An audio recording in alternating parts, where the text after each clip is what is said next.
Welcome, Audie. Would you please introduce yourself? Hi, Ayo. Thank you for having me.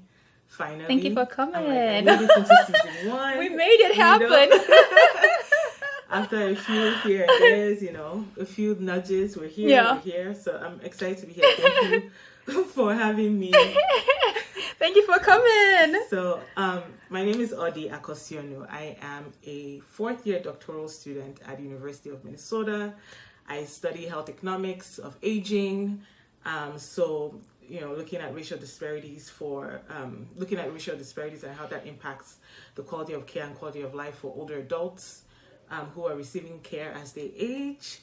But what I'd like to do for fun is cook and host people. So COVID-19 really hit me hard with that. I miss hosting. I miss, curating events. That's what I'd like to do for fun. I like to bring people together, so I'm just waiting for COVID-19 to end so we can get To be over. Like, your time is up. Yes. Before I went back to get a PhD, which is part of my waiting story. I was a caterer on the side while I worked full time for a state department, the Minnesota State Department of Human Services. So I don't miss that actually. I standing on your feet for 24 hours. You don't miss catering? Not really. I thought I would, but I have a Instagram page where I post some of my food inspos, like recipes and stuff when I remember to. It's very dry right now, so don't even check it out. But don't go there.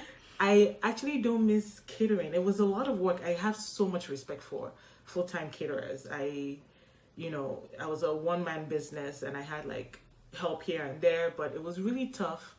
I had this long vision, or I had this vision of opening my own restaurant one day, but now that I've taken a step back from it, I'm like, you're like, I think not. Yeah, maybe if I open a restaurant, it will be, I'll hire a chef and, management, and I'll just have my name on it and make sure, the food quality is good, of course, Yeah. With the Nigerian food. But yeah, so that's sort of, who I am. Thanks again for having me. Thank you for coming. So, which is very interesting because I feel like for hosting, I've seen you host people, but I've never really gotten the chance to be a part of it. Well, we've kind of co-hosted together, hosting baby showers and stuff like that. Oh, yeah, that's true. We have done that. But yes, you haven't come into my space because you're always busy, girl. So I just want to eat your food. I just want to eat your food. But we'll fight we'll agree to disagree on that food, right? You mentioned waiting, your season of waiting before you transition over into your PhD programs. Can you say a little bit more about that? So, it's sometimes I think about where do I start? Because there are actually two waiting seasons, right? So the first one was deciding to go get a master's degree. So I graduated a long time ago. I'm trying not to age myself here, please. I'm a fresh girl. But yo, so let me say something real quick. Audie and Moji, if you've seen the Moji episode, you can guess Audie's age because Moji is my inherited friend from Audie. Yeah, so I just put your age out there. Moji's awesome. That's my boo. She is. I love her. But so a long time ago, I graduated from undergrad with a degree in human biology. And I just I was burnt out. It's one of these it was a predominantly white institution, which means you had a lot of toxic experiences as a person of color, as a Black woman in that space. So I just wanted to make money and live my best life. And so I started working. I actually started working at General Electric, and it was fun for a while until I realized this is really not my space. And as I got older, I think in your early 20s, you're just whatever, every day you're taking it as it comes. But then I was okay, what do I really want out of life? There's a reason why I was in human biology. I really don't want to be a doctor. I've taken the MCAT and I'm I've done the internships.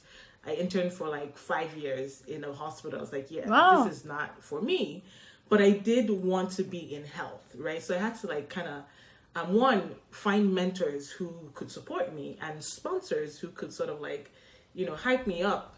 to stay on that path. So once I decided that I wanted to be in the health space, I had to ask myself, like, okay, I'm a full-time employee doing this work, and I'm sort of now moving into the non-traditional student category, right? So this is sort of like a time to think about what I want to do next. Do I give up that dream, or do I take steps towards going back to school?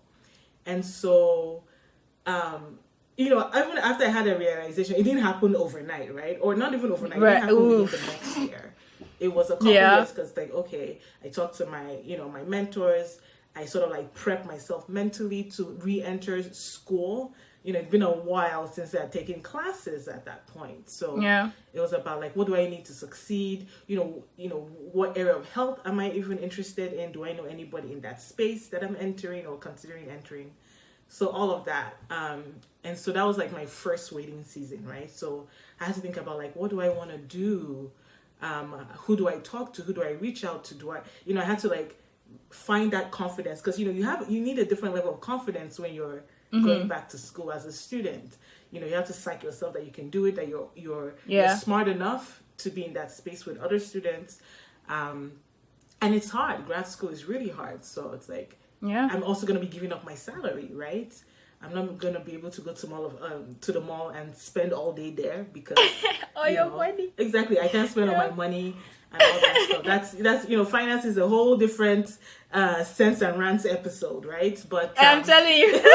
But so I had to deal with that, and so while I was waiting, my mentor and I sort of came up with this grid of like, what if I don't do it now, the house is going to burn down. What are some of the things I need to think about, like savings to, like, if I had to move out of the state, depending on where I got into school. And so there was a lot of thinking, and I had to think about what I wanted, because this is a risk that I'm taking in terms of I could go down this road and not be successful. So as much as I'm like, oh, I want to be in the health space, I had to think about like, how do I get to where I want to be? What positions am I thinking, and what are sort of the intermediate steps to get to that, or to realize that vision. So that was a huge waiting period for me. It was like, I think I graduated and then went back to school. It was like all of 7 years or something like that before I went back to school. Wow, okay. Yeah. So it was a long waiting period. Talking to friends who were in the space, who were grad students who were about to enter a PhD. It was a lot. And I lived in San Diego at the time, so that was all I knew. Moving from Nigeria, Nigerians, we stay with our parents till you're married. right. So family, yep. It was like, it wasn't the norm to be like, okay, I'm gonna pack up and move to a different state, which I eventually did, and my mom was very supportive of that. But there are a lot of steps that, when I think back, it's like, okay, I had to apply for schools, I had to get the support of my managers. Thankfully, they were supportive, and they created a whole role for me in Minnesota, which is where I am now. Oh, wow. Okay. Yeah, to go do a master's while working. I had to take a pay cut. So even though you're waiting, it's like there are things that you can be doing, right? Like, I had to understand and own my narrative, right? Because when you get to that point, you're faced with a whole new set of challenges and opportunities. It's like I got into the master's program. It's like, okay, Audie, the person who worked as a project manager coming into this space, who am I, and what, how am I a valuable asset to public health, right? Based on the skills. So I had to sort of like connect the two, and that in itself is a journey. So during the waiting period, I had to surround myself with people who would push me, so I didn't just pretend like that wasn't my dream, because if you're not in the space where you're meant to be, you feel it. But if you're afraid to take the next step, you might not even try. And so surrounding myself with mentors really helped. People who coached me in terms of okay, this is the pros and cons of applying to this place. If you apply to Minnesota, this is what you can do. If I hadn't told them of my dream, I wouldn't have known that was a possibility, right? And I would have just been spinning the wheels on my own, right? Without all the support. And so, but it was a huge change. That was the first time moving to Minnesota. It was the first time that I lived on my own. You know, I had to figure out things. I didn't know anyone, and I had like zero connections in Minnesota. Coming from San Diego to, you know, from a nice weather location to where it snows half of the year, you know, and now you know, actively recruiting people into this space. Like, who have I turned into? Who does that? So So leaning into the support, like my friends that are like Moji, you know, you can do this, you know, you have to take the chance, you know, you have to take a risk, and just, you know, even when I didn't believe in myself, like leaning on people who believed in me to propel me towards that dream. Even as I was looking to hear back from school, I was, you know, looking for apartments. I was, you know, taking time to, you know, spend quality time with my mom because I didn't know when I would be back, right? So that's when we even started doing sushi dates, you know. Oh, so that's nice. It's now a thing. So every time I go back to San Diego, on my way back from the airport, we stop and we pick up sushi. When I get to her house, we just, you know, gist and catch up over sushi. That's like a tradition now. But it all started while I was applying for my master's back in the day. You know, like just spending quality time, you know, coming into my own. You know, she told me, she's like, look, you can't have a roommate when you get there because it will not end well. So it's like, okay, I'm looking for a 1-bedroom apartment or a studio, not a roommate. You know, all these things, like learning about yourself is really important during that waiting season. So I'll pause here. Yeah. But So you mentioned like cultivating. You mentioned like picking up a skill set. You mentioned cultivating new new traditions. I think for me, during one of my waiting seasons, which like every other most Nigerians, when you graduate high school, right? Yeah. There is that, you take the jam, you go into university, or you take the jam, you sit at home. Exactly. Whichever one, you know, comes first. Exactly. I think for me, I was one of those people that went into school, but I quickly realized what I was going to school for wasn't for me. But I did a 2-year diploma in common law. And I did. Interesting. I did. It's all making sense now. It's all making sense now. A little bit. Yeah. And when I finished with that, I still did not know what next I wanted to do. I knew this isn't for me because I was doing it for the wrong reasons. Yeah. But here is what I think I want to do, but I wasn't sure, which is, you know, writing, making film, whatever, right? But making film is not a straight way path of, you know, I do this, and then everybody, you know, somebody pays me something. You have to keep doing until you get the break. So I decided to learn something. I learned how to do hair. I learned how to do massage. This was like, I'm a trained masseuse. I mean, I've not used it here, but I learned how to like make money with my hands while waiting. So yes, sounds waiting. Like the I know.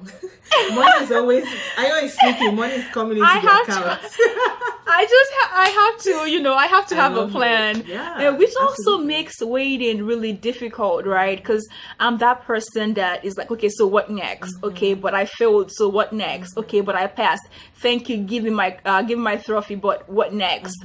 But there's like, you know, like everybody else, there's seasons where it's literally stuck, and there's always a way out, but it feels like at that moment there isn't, which it's not fun, you know. I've waited in the past, and there's some things I'm still waiting for right now. I'm waiting for a career, my filmmaking career to start. Like, bruh, we've been at this for going to happen. I just want you to remember me when it does. Yeah. I'll be like, thank you, girl. Don't worry, Hollywood here will come. Listen. But you know, like I feel like I'm still waiting for that career. I'm still waiting for that. We're waiting with you on that dream. Bruh, it's not just me. We're all waiting to get on this dream. Trust me. Yeah. This is my allowance. Yeah. This is your allowance. I love it. As a student, you know, you gotta get in where you can fit in. Anyway, you can get it for sure. I'm still waiting on that healthy relationship. You know, that one where I'm like, this is my own person. I'm waiting to be able to comfortably take care of possibly retire my mom. What are you waiting for? Yeah. So what are you waiting for? I'm waiting to get that PhD degree in my hand. Like, you know, even though I think people forget that, yes, I'm working towards a degree, but it's like I could just be in bed, sad and depressed, based, because of all the work I have to do to get there, and it just pushes that dream out further, right? So it's been a long wait, but I'm getting closer and closer to that finish line to get my PhD. Similar to you, I am waiting. I dream every day of like picking up the phone and calling my mom and saying, "Don't worry about your mortgage anymore. You know what? Let's sell that house because it's not worthy of you. We need to move into your dream house. Or like saying, hey, go to the dealership on XYZ Street and pick out the car of your dreams. Maserati. Let me pump some money into your 401k. I'm waiting. I'm waiting for that. I'm waiting to retire early, if that makes sense. In terms of like, there's a one that D has been on the program too. D has been on episode 1. Yep. I was in one of her workshops, and she talks about being work optional. I'm waiting to be work optional, where I've achieved enough, I've saved enough that I can choose to work when I want to, doing the things I want to do, and that's not a 40-hour work week, right? I'm waiting for the opportunity to be able to travel whenever. Being a PhD student, there's only so much you can do. Even within that, even while you're waiting, I feel like we also think, I'm waiting because I don't have a job, so I can't have fun with friends. I can't take a trip somewhere. Maybe you can't afford to go to Mexico right now, but you can go to the park with your friends and have a cute little picnic, and bond with them, or your special one or special ones. You can host people. You can host a potluck, so you're not incurring all the costs. You can take a day trip somewhere by train or by bus. I think sometimes we limit ourselves to what we can do in the waiting period. I'm on PhD salary, which is nothing. It's peanuts. But I can still have a savings goal, right? Because all these things I'm talking about, that I want to travel and It's not like when I get my job after a PhD that I can go. I still have to prove myself in that space, right? So there's sacrifices I still have to make.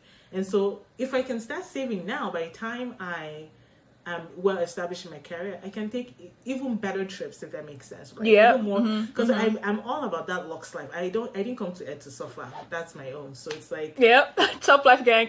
Right? So even within my constrained budget, there are things that I can do to be better about my finances, So that when that season comes, right, when we are done waiting, I can live my best life, and not look back and say, oh my goodness, what could have happened? I wish. So that other big part, like after the master's, I did a whole spiel about my master's, but even my PhD, I was so burnt out again, and much older, and saying, do I really need to be doing this PhD? Talked to another mentor, and they said, at the end of the day, you're going to be aging regardless. You can age, you're going to get older. You can get older and be doing nothing, or you can get older and pursue your dreams. Worst case, you fail. Failure is just information. That is all failure is information that you take in, you process like, okay, this is what happened when I failed.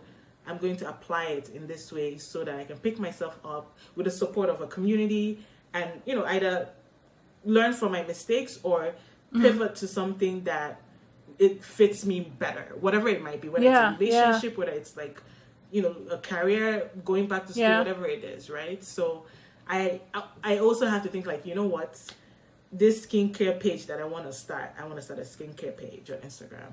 Ooh. I can be here recording on my phone about how I'm enjoying these products and being shy, or I can just like, go. I can just do it. Do it. If no one understands what I'm saying, that's information. It's like, okay, there's a way that I'm communicating that it's not clear or confusing. I adjust. Or, you know what, actually, this is more of just a hobby. It doesn't have to be on Instagram. That's okay, too. Right. So I think that even as we're waiting, this is a time we can start to figure out, like, okay, when I get there, what am I going to achieve? And even when we get there, it's like, how do I not psych myself out of, like, those opportunities? When they present themselves. Huh. That is absolutely brilliant, right? And wow, I really like how you said you either wait and get older anyways, or you just do something along the way and keep getting old. I mean, which eventually you do get old, but what you've done are the things that you would hold, or people will remember you by when you're gone. Exactly. But I think another thing I struggle with personally for me is going to be that thin line of, am I being lazy, or I was gonna bring that up too. Yes, or we think about am I that. just waiting? Because sometimes I'm like, I'm so tired. Today I'm not. I don't have the energy to do this because I feel like I've worked so hard and nothing is moving, right? And sometimes just because I'm burnt up, like I'm so tired and I don't have the energy. But rather than me just taking a time to rest up and Exactly. continue, I just fall. Like I just like let it go. Like, Yes. I'm waiting Yes. for this person to help me. I'm waiting for God to help me. I'm waiting for that funds to come through. I'm Right. waiting for a college to say yes to my application. But I'm not applying to other colleges. I only applied to Right. that one Right. that I'm waiting for. Right. What's that thin line like for you Right. between being lazy and actually waiting? So I'm so glad you brought that up. You know me, I had already written down some points. One of the things I love that you talked about, like this notion of, oh, am I being lazy because I'm not doing everything, especially in this age of social media, Yeah. especially in this age of like hustle till you drop. Overachieving. Overachieving is now Yeah. the new standard. Which, hey, if that's your lane, that's fine. COVID-19 is a huge waiting season for a lot of people, right? And it looks different for everyone. So there's something that I thought about in terms of rest, is that some people, especially those who are used to going, when they are presented with a waiting season, maybe that might be out of their control. You lost a job, or maybe you flunked out of school, or something just didn't go your way, right? And you have to sort of wait to the next opportunity to apply to that thing, or you have to restart like applying for jobs, or you have to like figure out how you can go back into school, whatever it is, or you have to you're looking for a new partner, right? Because your last relationship didn't go the way you wanted it to go. Sometimes we're just like, okay, let me just get to the next thing. Oh, you get frustrated because, oh my God, I have to wait till next September to apply to school. I'm using school because that's like my frame of reference. And we don't consider that we can't give when we're empty, when you're burnt out. You have nothing left to give. So something that is productive is rest. Because when you rest, when you take a step back, you're able to figure out like, okay, I can reflect, right?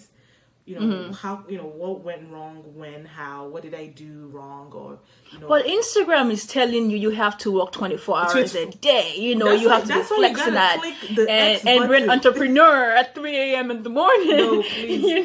That's I mean, listen, if when you're starting a business, for example, there are a lot of things you're going to have to do, right? There are the 3 o'clock meetings or the 3 o'clock work hours that you're doing, especially if it's a side hustle. Again, like I said earlier, caterers, I respect them. But at the end of the day, you have to stay on your lane, understand where your lane is at. And that's why a huge opportunity that waiting periods present is learning about yourself. And learning, owning your narrative. What works for me? Yes, my best friend has 3 businesses and she's fantastic. She has 4 children and she's able to do all of these things. But and she's going to school and she's married. And she's married and their relationship is extremely successful, and relationship goals and all these things.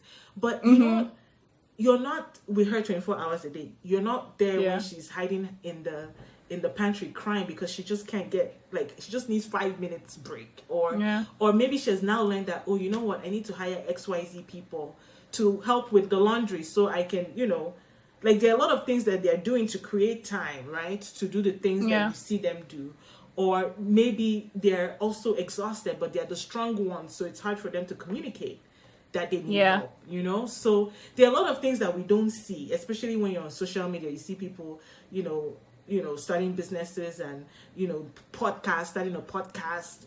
By the time you've started the first podcast, they have 3 podcasts and they're featured on CNN and NBC, and just and then you find yourself chasing after these things without trying to figure out if that's what you want. Are you the kind of person that likes being in front of the camera? Maybe not. So why are you looking for CNN interviews, you know? Because it looks good on your resume. You can put it in your resume. It's like, okay, but then you get in the job and they're like, oh, you need to be on camera. You need to be in front of this. You know, we're going to push you. And you're like, actually, I don't want to do it. So, you know, again, so that resume item now, it's like, it doesn't really serve you. So again, I go back to owning your narrative. Like, once you learn how to, like, who you are and what you want out of life, I feel like it's a little easier. There's still pressure. Let's be honest. Like, we are pressured by what we see around us. Like, oh my gosh, we see, this? Yeah. But I think that gives you a stronger foundation. Like, when you understand what you want out of life, you can now start saying, okay, my friend that owns the 3 businesses, that's what I want out of life. Let me connect with her and learn from her experiences. Oh, I don't want to have 5 other side hustles. That's okay. You know, that I can just sort of like not pay attention to that stuff. And then you can even tailor your social media content accordingly. During the wedding season, you can be triggered a lot by social media, right? Yeah. Like, you see people thriving. You know, when people are like, oh, it's okay, your own turn will come. No, that's not going to help me. Like, I'm still seeing it and I'm still triggered. And that is just I saw something on, sorry to interrupt you. No, I saw something on Twitter the other day. The person said, I know my time will come, but when? Right? You know? Please, I need to know. And these are all natural, you know, feelings. Like, these are not all natural emotions. And that's the thing. It's like we're made to feel guilty for questioning or for comparing, right? When it's a very natural thing, and it's about like, okay, after you've compared, what do you do with that information? Like, you also reflect and say, okay, I've compared, but actually, you know what, deep down, I don't really want to do this thing. I can be happy for this person and move on. Like, 2 things can be true at the same time. Right. So it's not to say that you're not going to be sometimes jealous, envious of people, but what do you do after you recognize that emotion, or when you put that undue pressure on yourself because you're comparing yourself to people you respect, right? Typically, you're comparing yourself to people you respect. It's not like some crazy comparison. And you're like, oh my God, my best friend is doing so great, and I'm still here trying to figure it out. Share that with either a therapist or people that you trust. And say, hey, you know, sometimes it's just like you need validation. That's okay. Like, actually, you've done all these other things. It's okay to rest. Right, especially as Black women. I think we fight this stereotype of we gotta be strong. We gotta do it all. Yeah. And I think there's this meme that I liked. I think it started circulating last year. Like, please, I'm an egg. Don't break me. You gotta treat me with care and love, and you know, I don't have to do everything. You know, we said that it's like enough is enough. There's only so much you can do, and it's okay to be vulnerable about these things. It's okay that you're tired, you know, because I think we start thinking, oh, we're lazy. A lot of people think they're lazy because they're perfectionists. That's another thing, right? Because they think the first time they do it has to be perfect. Yeah. The first time they do it has to be perfect. So if it's not perfect, then they can't, you know, launch, or they can't start. Let's talk about that real quick. I feel like it's something that was taught to Black girls growing up. You know, it's something that it's not necessarily a stereotype, it was just how we were taught. We were raised to cater to people. We were raised to anticipate. We were raised to get the good grades, cook the meal for your brother, you know, make sure the home is, you know, do your chores and things like that. And when you don't do it right the first time, guess what you get? You get whooping, or, you know, you get yelled at. Yeah. I feel like that's where it all comes from. It's not something we necessarily just wake up one day and say, oh yeah, this is, no, but it was something that we were taught over years. And now as adults, trying to unlearn those things, it's a struggle we're all dealing with and learning. Like, hopefully, I would hope that we're all learning to unlearn all those things. It's very toxic. I think, man, I don't even know where to start. Like, this is a whole kind of room to just open. But yeah, as a Black woman, you're supposed to do it all.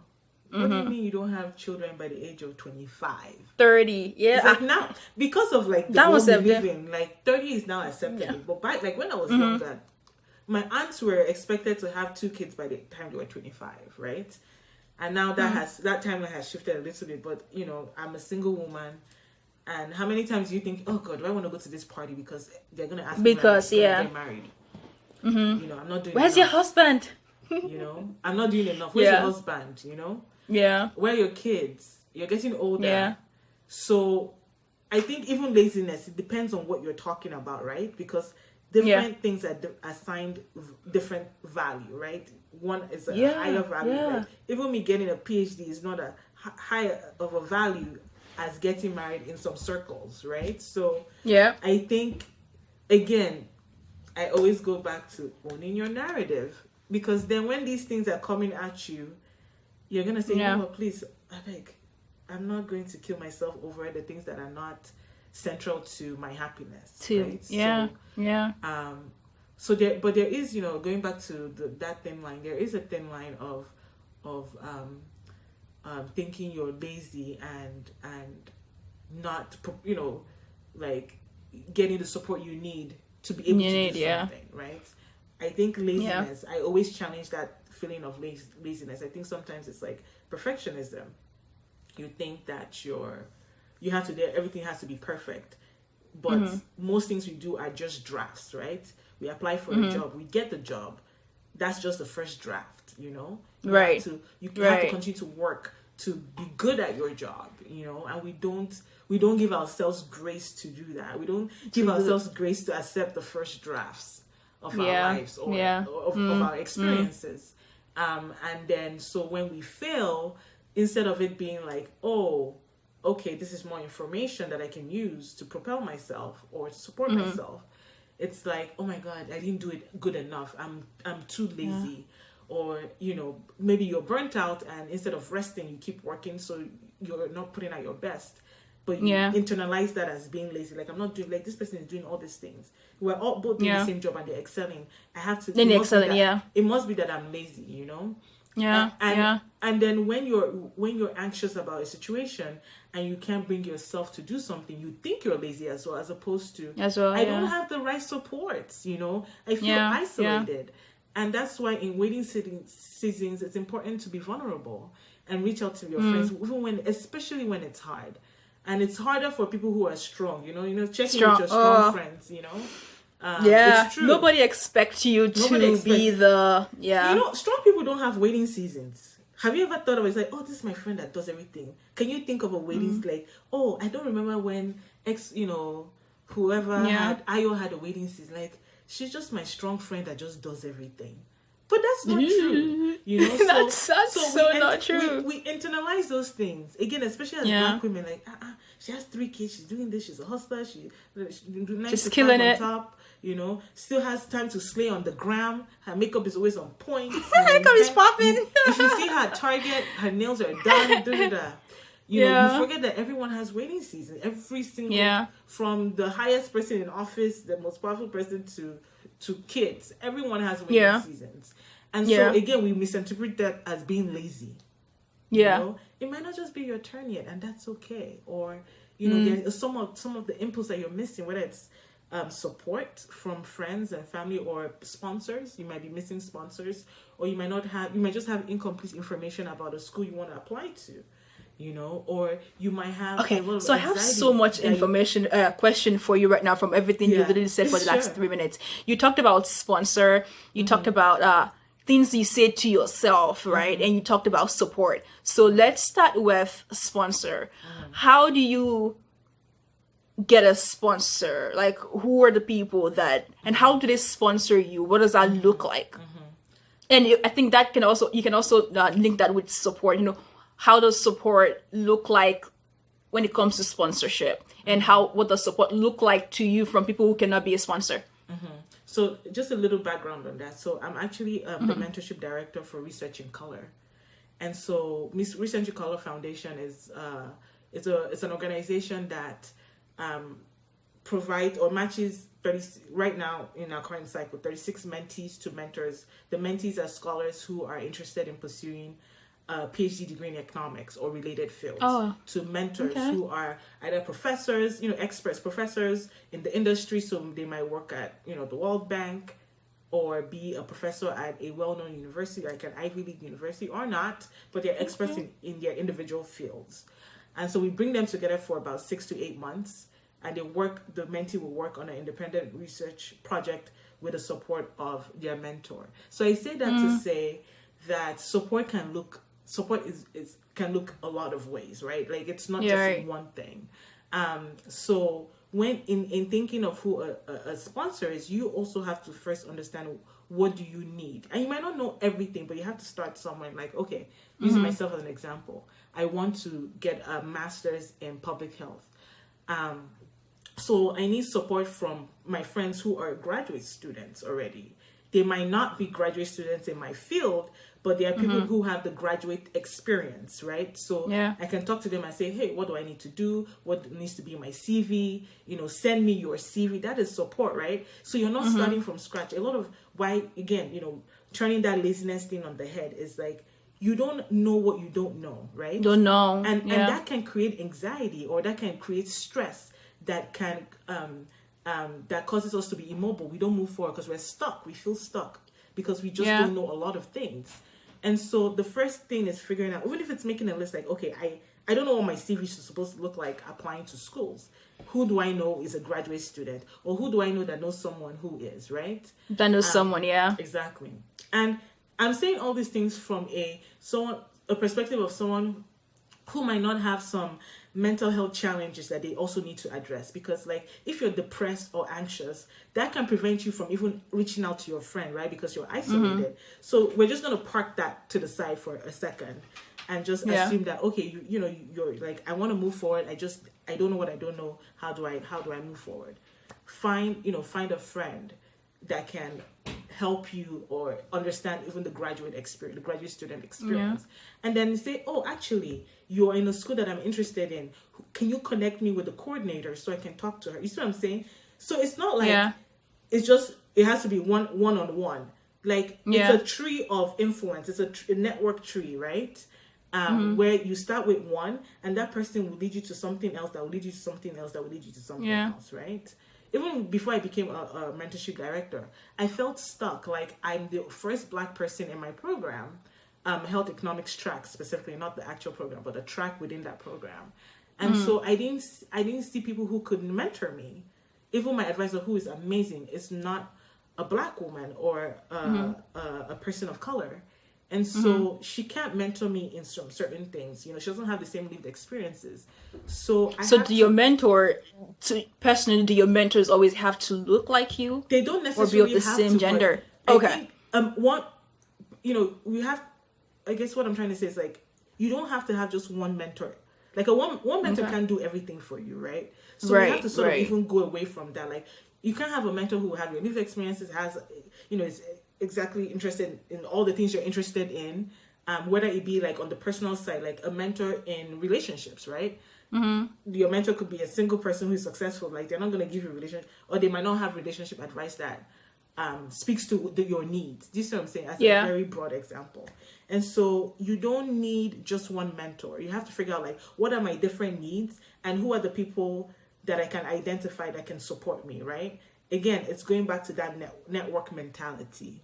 And so my mentor is in my research area. She's fantastic. Like, she puts me on, because of her, I'm a co-author on different projects and papers, right? I've published.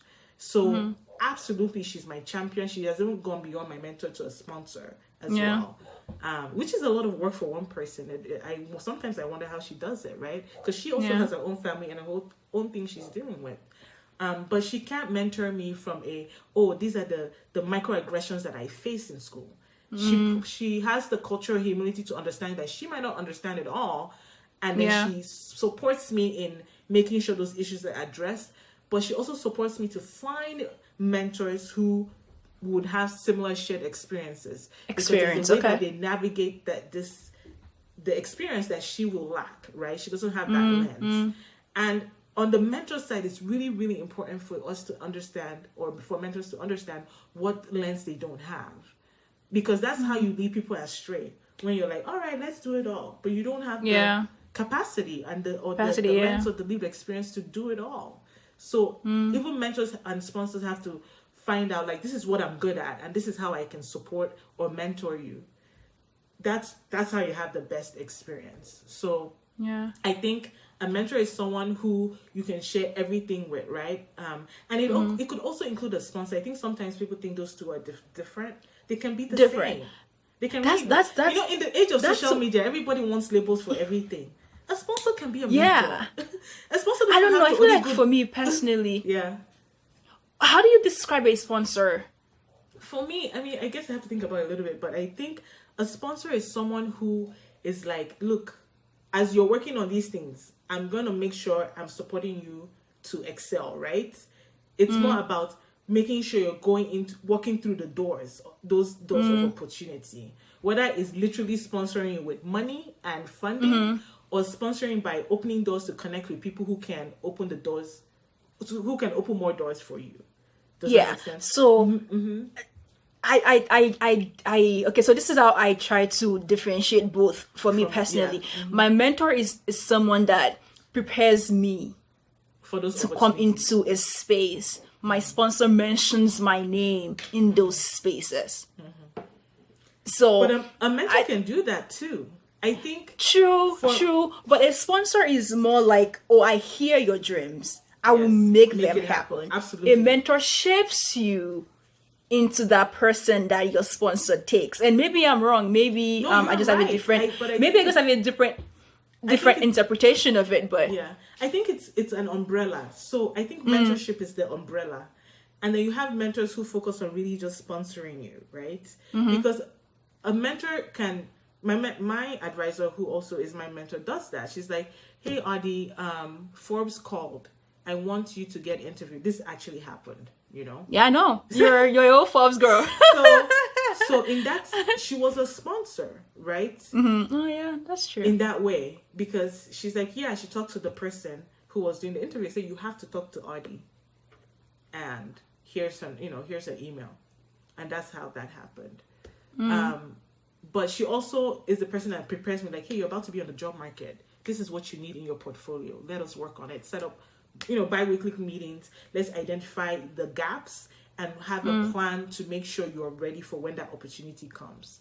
So a mentor can be both. It just depends on the type of mentorship. If it's like more of a mentorship opportunity that's like sort of like a coaching, like a coach. They're just there to support you, and you're like, oh yeah, let's fill the gaps. Oh great, now you have a great CV. Let's work on XYZ research skills. Make sure that's shining through. Okay, great. Apply for these jobs. Congratulations, you got the job. Oh, keep me posted. Absolutely. A sponsor. So I think like every mentor can be a sponsor, but not every sponsor can be a mentor. Can be a mentor, yes. That's what I was trying to get I think where that differs again for me would be, I always choose a mentor within my organization. Like, whatever where it is I'm trying to work, where it is I'm currently working. But my sponsor doesn't necessarily have to be within or from my organization. They can be a completely different entity. But we're talking about waiting, now we're talking about mentorship. I know. We'll bring it back. Let's bring it back. We'll bring it back to waiting. And so we talked about, what was the points I made? We talked about support and sponsorship. I had 3 questions. Oh, you saying things to yourself, right? What were things that, you calling yourself lazy, what were things that people said to you during this period that you wish they had not said? In terms of, I don't know if it was exactly like related to being lazy or feeling lazy, but some things that people said to me, I wish they didn't say, and most of them were intentional. I was like, just try harder, just try harder, try harder. Or when you're saying something, they assume that it's because you've not tried, they just assume that you're complaining to complain, that you haven't thought of like all these things. They don't meet you where you're at, or ask more questions to have more information. Because I feel like people, when they think of being there for someone, they're looking for buzzwords, you know? Yeah. It's gonna be all right. Don't worry. You're gonna be okay. I think I even did that at the beginning of this call, to be honest. Like, when you were talking about your wedding season, like, you're gonna get it. Because, especially in Nigeria, it's like, you're going to get it. Don't worry. That's not really an issue. Yeah. It's almost like, oh, what are some of the things that you think you need to do? And how might I be able to better support you? You see? Like, because I'm adding more stress on you by saying you're going to get it. Like, how? Yeah. Like, is it going to fall from the sky? You know? So, even if it's jokingly, because, like, Nigerians, we like to kiki too much sometimes, including myself. Yeah. It's like, you just try harder, or you know, you see, this is what I was telling you to. They start reminding you of the things that you're supposed to have done in the past that you didn't do, in the past. Yeah. You know, it's like, you should have done this. Remember, that's what I was saying. You should have done. That's what I was saying. You should have studied. Get the certification. You should have gone to school after your undergrad. If you had just get an MBA, masters, it won't be so hard right now. You see, this is what I was saying. This is what I was trying to tell you. It's like, how is that helping my situation right now? Right now, it's like, I think something that someone said to me. Sorry, go ahead. You go ahead. No, I said, and then I just shut down. But go ahead. Yeah, I think for me, it's being a creative person. It's like, get a job. Like, no, like an actual job. And then, like, someone actually like sat me down and drew. And maybe this was also why I did IT for a little bit. It was like, you know, if you do this career path, get a certification. Oga actually like legit gave me certificates, like links, and he hooked me up with like books and everything to help me get ready to have a job, and so therefore have a life. Exactly. That was what he said to me. It hurt because he told me to go get a job, like get a life, but he also is act also in a way, kind of, it was support. But it wasn't the type of support I needed. Exactly. It wasn't the type of support my dreams need, which is also interesting, because some people feel like they show up for you, but they show up in their own ways, not the way you need people to show up for you. So please, listeners, viewers, be very precise, or be more clear about the kind of help you ask for and receive, really, in your wedding season. Just because it's working for other people, Scrum Master, business analyst, getting that what is it called, Microsoft certification that people are getting now, SQL, just because it's working, it's fast for other people, doesn't mean it's necessarily your path. So just find what works for you. Accept support, but see the kind of support you're accepting and saying yes to. There's so many, I know it sounds very straightforward, but there's so many layers to even what you said, right?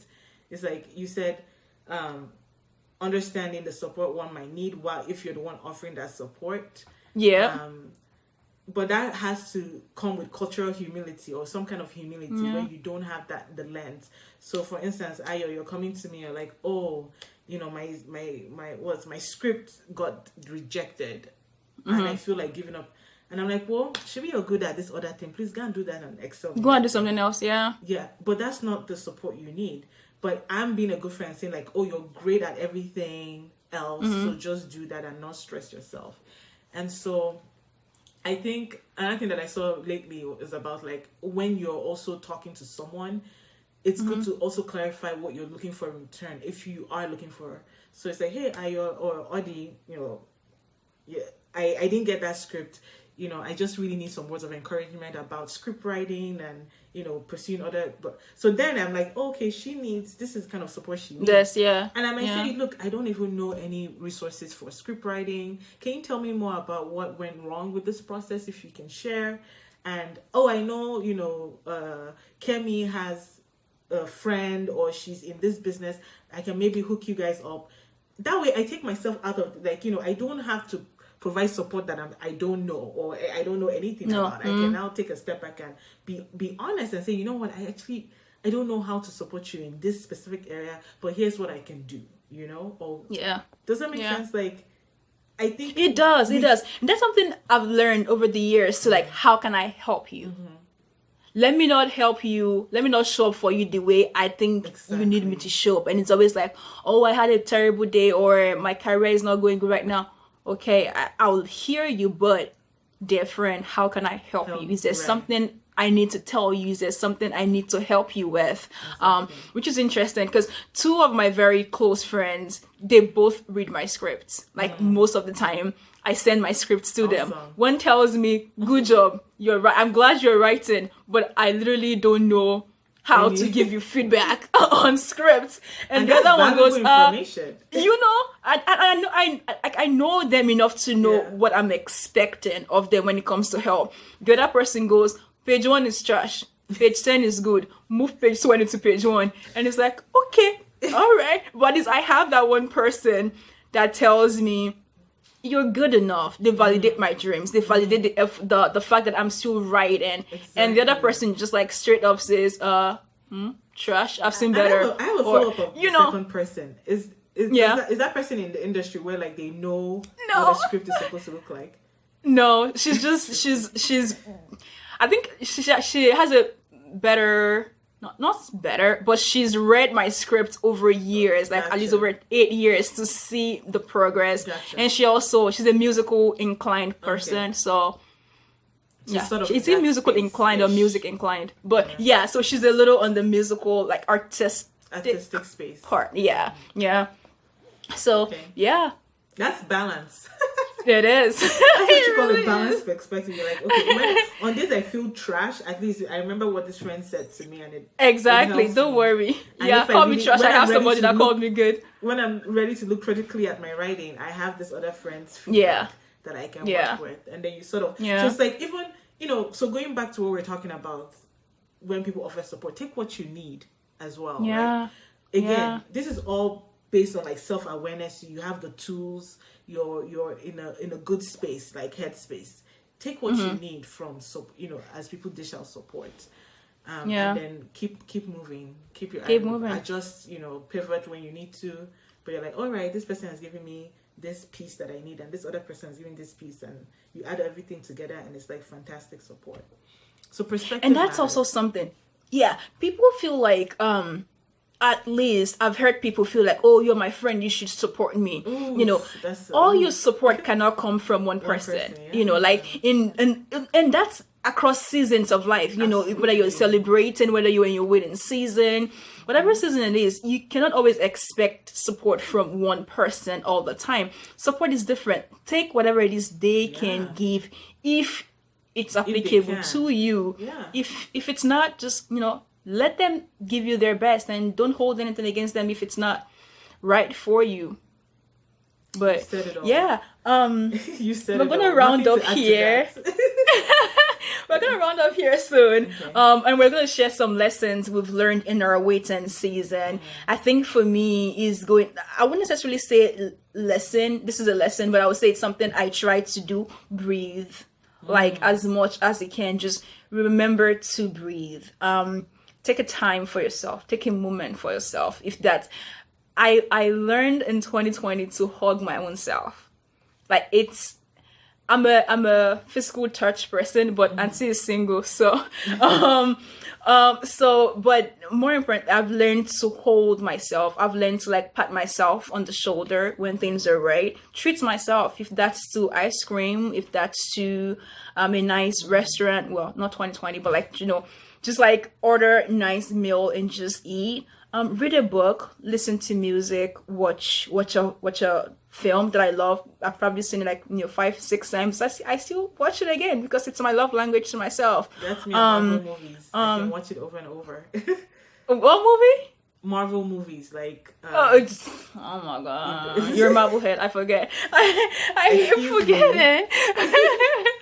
I keep forgetting. Spider-Man, but all of them. I watch all of them.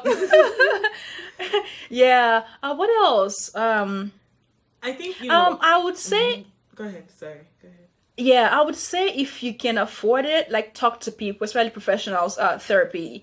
That's something I learned to do. I finally found the courage to do, and it's really helping me. But what are some lessons that you learned in your waiting season, or what are some things you've taken away from your waiting season that is helping you right now in this different season of life? Yeah, I think personal development. Like I'm waiting to get my PhD, but the job market season is coming. I got a life coach. because I know that beyond therapy, I needed to also take actionable steps, right? As I resolve some of the things, the underlying issues that have kept me back or that have caused my severe anxieties and in some cases depression, I wanted I wanted more tools in my toolbox, that's what I call them, to help propel me forward while giving myself grace, right? Especially around failure, like really understanding that failure is just, again, it's just another piece of information, nothing more than information. And understanding more of the process of getting to your goal as well as the outcome than just focusing on the outcome alone, right? Because now I can be like, okay, what do I need to do to get this PhD? Oh my God, I don't have this, I don't have that. How am I going to get to this PhD? I don't have this, and you're stressing as opposed to like, okay, here are the tools in my toolbox. I need to put them to work. Oh, I can use this tool for this. I can use this tool to become a better speaker so that when I'm communicating my research ideas, it's clear and that builds confidence. I have this productivity tool because I'm working on different papers and I need to be, make sure that I know how to prioritize, learning to say no, to keep me accountable to deadlines. All of this is happening in the waiting season, right? So for me, like personal development was a huge part of that. And part of that personal development was that, paying attention and respecting my mental health needs. I've learned self-care. Oh my gosh. Me and self-care like this, like we're BFFs, Sometimes my boyfriend is like, it's Sunday, I'm not even going to disturb her because I know that's a self-care day. Because I realized that Mondays would be the days I would be most anxious. And so part of that like journey, professional development journey, included self-care, taking time to distress, make myself a pot of tea, catch up with friends, watch a show, not worry about deadlines. Because the thing is, like, deadlines are never ending. You do well, you're rewarded with more deadlines, right? So it's like, okay, all these things are happening that I may not have and that the truth over all of them. I can't say no to every project, right? But I can show up for myself in this way. I can let me take better care of my skin because I have acne. I respond to stress. I'm very, my skin is very sensitive to stress. It will break out if the wind blows, So I started, doing those things. And the more I created time to do those things that made me happy, the more that I was able to show up better in the times that I wanted to be productive. So, as I'm waiting, but yes, rest, but also being vulnerable. Earlier in my journey, I leaned on friends like you and Moji, my mom, my family, people that show up for me. I think that was when it's during my waiting season that I've understood the meaning of friendship. That it's not just like, oh my friendship, goodness, I haven't really showed up for her in a while. I don't want to go to her and start talking about all these things that are weighing me down. Lean into that friendship and accept the support. So being vulnerable and accepting support in those who love you and care about you is like, you can't put a price on that. Like, it's so priceless. But just being open, because sometimes you just need to get everything you're carrying, take it off your shoulder and just share it with someone. Let somebody help you carry it at least. It helps you carry and don't worry about their boundaries in that way. They will communicate. It's like, oh, I can't meet today, or I can't be on this call right now, but let's talk next week. That's okay too, right? But reach out, practice. Someone like me, I will swallow everything. Like, I'm just here wallowing. I can't get out of my bed for 5 days. But as soon as I started talking to people who, recommended a therapist or recommended a life coach, I was able to take steps towards, one day at a time, towards a better day. And a better mindset and a better mind frame. So very important to learn to be vulnerable. This has been a great episode. I love it. Thank you. Oh my God, this has been so. I know. But we will bring you back for sure. Talk more about winning seasons, maybe, hopefully. Yes. Let's talk about winning seasons. Winning, well. yeah. Oh my God, babe! Thank you so much for coming. I really appreciate it. The show. I'm so happy to be here. And you're doing amazing. I am so proud of you. Like I'm inspired by you daily. The way you show up. Thank you. Putting one foot in front of another is like, okay, I really need to do this too. So I appreciate you being a source of inspiration. I love you so much. Thank you. Thank you. I love you too, honey. Thank you. I'll see you later. See you. Bye. All right. Enjoy the rest of your day, hon. You too. Bye.